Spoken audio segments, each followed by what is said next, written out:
Sleeping Beauty. Duke's story soon spread. The engines told Mr. Hugh. Mr. Hugh told the Thin Controller. The Thin Controller told the owner. The owner told His Grace. His Grace told the Small Controller. The Small Controller told the Thin Clergyman. And the Thin Clergyman told the Fat one. That is why, one morning, the two clergymen and the Small Controller were looking at maps. "Our railway," said the Small Controller, "is laid on the bed of the old one, but swings round to end at the road south of that village." The old line kept straight on. It went north of the village and then to the mountains. The map showed the works at the old station. If Duke is anywhere, he's there. "Are you writing another book, sir?" "Yes," said the Thin Clergyman, "but not about you." He smiled at their downcast faces. "Cheer up," he went on. "It's about a nice old engine who is lost. But if you're good, the artist might put you in the pictures." "Oh, thank you, sir." So the clergyman told him about Duke and Falcon and Stuart. "So, you see," he continued, "poor Duke was left alone." The small engine sighed sympathetically. "And we want to find him, and mend him, and make him happy again. Your controller wants to help, but he can't if you're naughty." The three small engines promised to be good as gold. The three men spent days and days at the old station. They came up every morning on Bert's train. He always whistled "Good luck" as they walked up the track.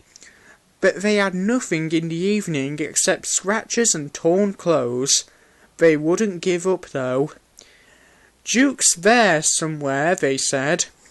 The Fat Clergyman found him in the end, scrambling over a hillock. He trod on something which wasn't there, crashed through a hole, and landed legs astride on Duke's saddle tank. "Our Sleeping Beauty himself!" he shouted. The Thin Clergyman and the Small Controller peeped through the hole above. "Excuse me," inquired Duke, "are you a vandal? Driver told me vandals break and smash things." The Fat Clergyman ruefully felt his bruises. "Bless you, no," he laughed. "I'm quite respectable. I dropped in because I couldn't find your door." And he told Duke about Falcon and Stuart. "So they did remember," said Duke softly then. "Does His Grace approve?" "Yes, he's coming." "To see me? How kind! And I'm all dirty. That will never do. Please clean me." So they set to work, and by the time the Small Controller had fetched His Grace, Duke was the cleanest of anyone in the shed. Early next morning, Mike brought workmen and tools.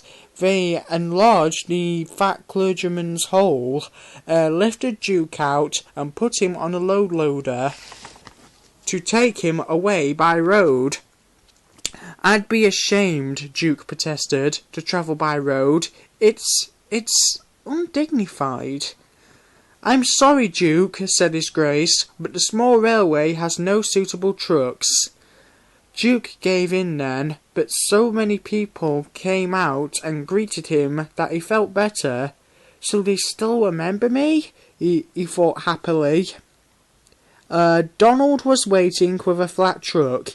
Everyone cheered when Duke was lifted onto it, and still more when he started along the big railway on the last stage of his journey to his new home. Peter, Sam and Sir Handel were on early turn. They peeped out of the shed. "He's there," he whispered. "Shh, shh, shh." Duke opened his eyes. "You woke me," he grumbled. In my young days, Injuns were seen and not heard, Grandpuff. Remember?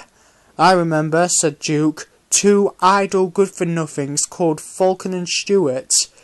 Good for you, Grandpuff. We're glad you've come. We can keep you in order now.